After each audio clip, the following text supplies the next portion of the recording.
चिराग हो तुम घर का, राग हो तुम मन का, रहो सलामत युगों युगों तक, फैलाओ यश कीर्ति धरती से पलक तक। जीवित पुत्रिका व्रत की सभी को हार्दिक बधाई। अब सुनिए जीवित पुत्रिका व्रत यानी जितिया में सुनी जाने वाली चील सियारों की पौराणिक कथा।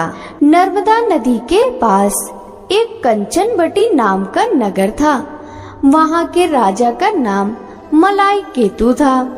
उसी नर्मदा नदी के पश्चिम और बालूहटा नाम की मरुभूमि थी, जिसमें एक विशाल पेड़ पर चील रहती थी और उसी पेड़ के नीचे एक सियारिन भी रहती थी। चील और सियारिन दोनों ही पक्की सहेलियां थीं।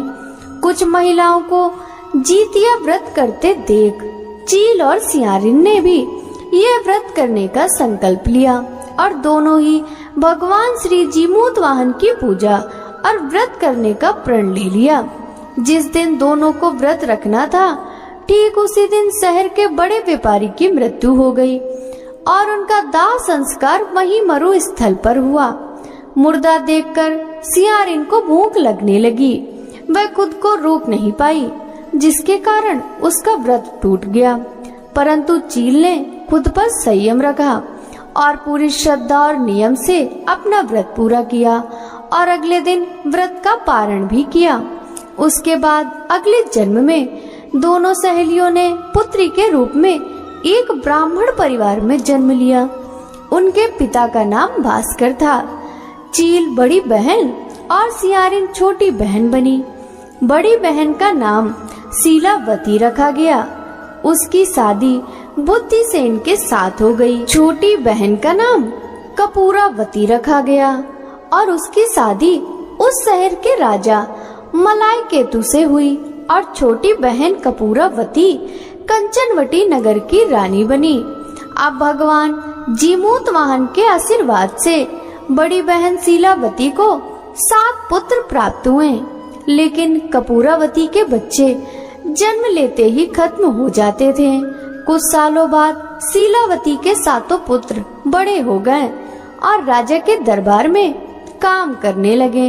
उन्हें देखकर कपूरावती के मन में ईर्ष्या और जलन की भावना उत्पन्न हो गई। उस ईर्ष्या की भावना में कपूरावती ने राजा से कहकर शीलावती के 7 बेटों के सर कटवा दिए। फिर उन 7 सिरों को साथ में बर्तन में डालकर ढक दिया और शीलावती के पास भिजवा दिया। यह सब देख भगवान जीमूत वाहन ने मिट्टी की सहायता से 7 भाइयों के सिर बनाए और सभी सिरों को धड़ से जोड़कर उन पर अमृत छिड़क दिया, जिसके कारण वे 7 भाई फिर से जिंदा हो गए और घर लौट आए।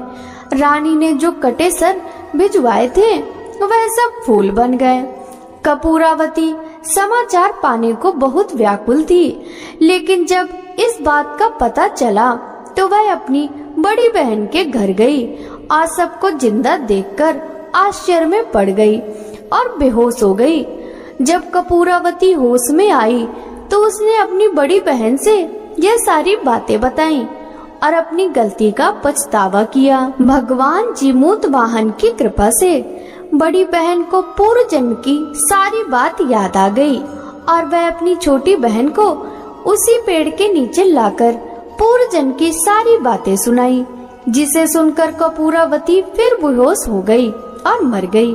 जब राजा तक इस बात की सूचना मिली तो उन्होंने उसी जगह पर पेड़ के नीचे कपूरावती का दाह संस्कार किया। 2 बहनें थीं, जिनका नाम था चूलिया और सियरिया। चूलिया बहुत मेहनती थी और गरीब भी थी। वह मजदूरी करके अपने बच्चों को पालती थी, लेकिन सियरिया गलत आचरण वाली थी, जो हमेशा मौज और ऐश करती थी और चूलिया से जलती भी थी। हर वक्त सियरिया यही सोचती थी कि चूलिया इतना खुश कैसे रहती है। चूलिया की हंसी खुशी सियरिया से सहन नहीं हो पाती थी, जिसके कारण सियरिया चूलिया के संतानों को सताने के कई प्रयास कर चुकी थी और कई बार चूलिया के बच्चों को खत्म करने की कोशिश भी कर चुकी थी, किंतु चूलिया की तपस्या और व्रत के कारण उसके बच्चे हमेशा सुरक्षित बच जाया करते थे। एक दिन सियरिया चूलिया के सभी बच्चों को लेकर जंगल में लकड़ी चुनने के लिए लेकर वहां गई। जंगल में लकड़ी को चुनते चुनते बच्चे थक गए और थोड़ी देर के लिए सो गए।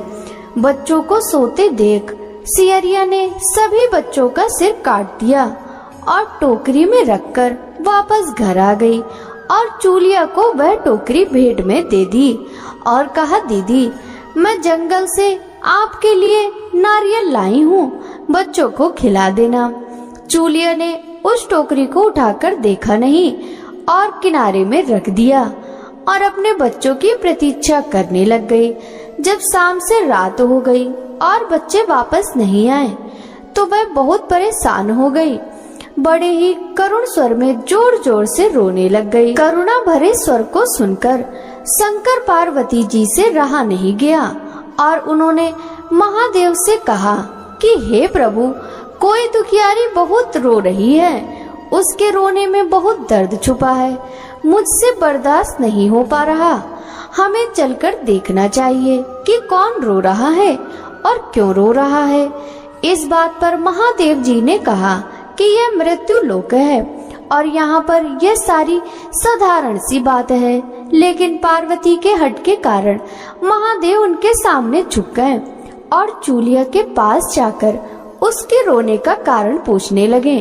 महादेव जी के पूछने पर चूलिया ने अपने रोने का कारण विस्तार से बता दिया। शंकर जी ने जब ध्यान लगाया तो उन्होंने चूलिया के बच्चों को जंगल में मृत पाया, जिसके बाद शंकर जी ने पार्वती जी को अनुरोध किया और बच्चों को पुनर्जीवित कर दिया। बच्चे नींद से उठकर मौसी को ढूंढ रहे थे, किंतु मौसी वहां नहीं थी। बच्चे डरकर घर आ गए और मौसी के सारे कार्य माँ के सामने बता दिए। यह सुनकर चूलिया सियरिया के पास जाकर लड़ने लगी कि तुम मेरे बच्चों को जंगल में अकेला क्यों छोड़ आई। दोनों बहनों में लड़ाई शुरू हो गई। यह लड़ाई 7 दिन 7 रात तक चलती रही, किंतु लड़ाई का कोई हल नहीं निकला। जिसके बाद दोनों ने उस जंगल में एक तपस्वी को घटना सुनाई। घटना को सुनने के बाद तपस्वी ने दोनों को आदेश दिया कि तुम दोनों जाकर पास में खेल रहे बच्चों को बाल से पकड़कर घसीटते हुए मेरे पास लेकर आ जाओ, उसके बाद मैं निर्णय करूंगा। चूलिया बच्चों की माँ थी, उससे बच्चों की पीड़ा देखी ना जा सकी। उसने महात्मा के वचनों का पालन नहीं किया, लेकिन सियरिया दौड़ती हुई गई और खेलते हुए बच्चों को बाल से पकड़कर खींचकर ले आई। जिसके बाद तपस्वी ने सियरिया को यह श्राप दिया कि हर जन्म में तो इसी प्रकार सदैव जलती रहेगी और दुखी होती रहेगी। जो महिला किसी बच्चे की पीड़ा और माँ की ममता को नहीं जानती, जीवन पर धरती पर दुख भोगने के अलावा और कुछ नहीं कर पाएगी। कथा पसंद आई हो तो वीडियो को लाइक कीजिएगा। राधे राधे।